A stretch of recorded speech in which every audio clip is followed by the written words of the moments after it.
Täna on siis retseptisahtlis külas Eesti Laulul osalenud Kati Laev, kes siis õpetab meile soolase roa ja meie õpetame talle ühe magusa snäki. Mina tõin täna külakostiks Max ja Moritsa kooreklopsi. Tänapäeva väga kiire elutempo juures on üks selline toode omada külmkapis suurepärane. Võtades siit pakendist välja. Eemaldada sellelt karbilt lihtsalt kile. Lisaks sellele kooreklopsile valmistame siis täna ka kõrvale ahjukartulid, sibule, porgandi, sibul ära koorida, lõigata 6, kartul siis koorida ära ja 4 lõigata ja siis ka lisada porgandile. Sa võiksid küsida. Laulmise kohta. Ma jäin väga usinalt oma kartulit koorima, mis segab mind. Kuidas sa tegelikult Eesti Laulule sattusid? Eesti Laulule ma sattusin puhtjuhuslikult. Kui loo autor Urmas Kõiv siis leidis mind YouTube'i vahendusel ja pakkus mulle siis lugu. Oota korra. Mida? See tuli ära. Ja Urmasel oli lugu ja ta arvas lihtsalt, et minu hääl võiks siis sobida. Ma alustan uuesti. Infot pole tegelikult vaja teada. Mina küsiks üldse, et kuidas sa laulma üldse hakkasid? Tegelikult laulma ma hakkasin selles mõttes, minu esmane teledebüüt tegelikult sai alguse 3-aastaselt Eesti Televisioonis laulmaides ja nüüd paar aastat tagasi ma leidsin uuesti taas muusika juurde. Hakkasid silmad vett jooksma üritasin. Keegi said. Võtame siis porgandid, suuremad lõikame pooleks, 2 väikest jätame terveks, natuke pipart, natuke soola.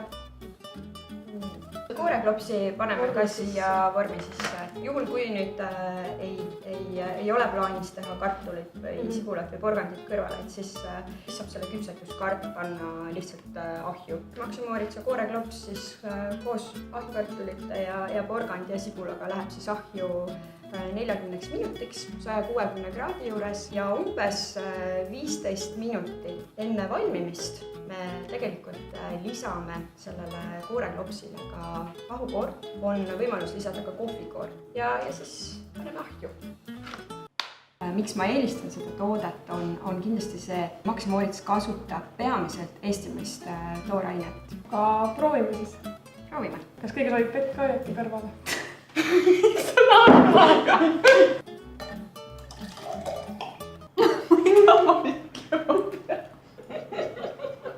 Minu arust tuli väga hästi välja, et väga maitsev on see. Aga nüüd saame edasi liikuda siis meie magusa snäki juurde, mida siis meie Katil õpetame. Nüüd siis õpetab retseptisahtel Katile ühe magusa snäki, milleks on siis banaanid kaetud šokolaadiglasuuriga. Glasuuri me teeme siis Kalevi šokolaadist ja siis Vilma šokolaadi ja Vilma kakaopulbrist. Mina alustaks siis selle glasuuri tegemist, ma panen selle poti siia pliidi peale ja see on siis nagu vesivann, et siin on see glasuuri hea teha. Teie äkki siis saate hakata neid banaane koorima ja siis lõikate keskelt pooleks, siis saab selle pulga selle sisse panna, et see snäkk ongi siis nagu pulga otsas. Mina siis esimeseks panen siia ühe või, mis aitab siis selle glasuuri natuke taheneda. Siis lisan siia piima. Saan veel siis selle Vilma kakaopulbri ka siia. Teie saate hakata neid banaane koorima ja lõigake siis nagu keskelt. Aga kui me täna teeme siin selliseid tervislikke slow ümber vähem. Kui palju sina tavaliselt päevas magusat sööd ja mis su lemmikmagustit on? Üldjuhul ma täna haaran selleks lihtsalt kas mingisuguse tervisliku smuuti või viljasmuuti. Nüüd meie šokolaadiglasuur on siin valmis ja saame hakata neid banaane kaunistama. Me peaks seda siit niimoodi kahtma selle kohal. See külg, et alumist külge ei teed, siis saab selle sinna ilusti asetada. Ta jookseb ise sinna alla poole ja nüüd sa saad ise valida, et kas sa paned kookoshelbeid või paned sealt neid kaunistusi sinna peale.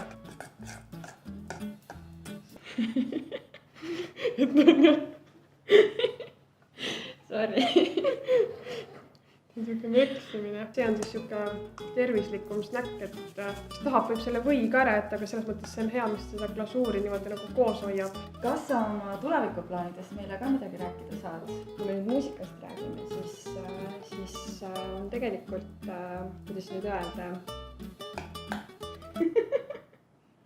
uuesti võtta. mul on käsil hästi palju selliseid põnevaid projekte, millest võib-olla on nagu täna veel vara rääkida ja kuulda tegelikult saab mind siin lähiajal 9. novembril Viru keskuses Tommy Hilfigeri poes siis. nüüd meie need tervislikud banaanisnäkid on valmis ja ma arvan, me võiksime neid proovida. natuke tilgub, aga pole hullu.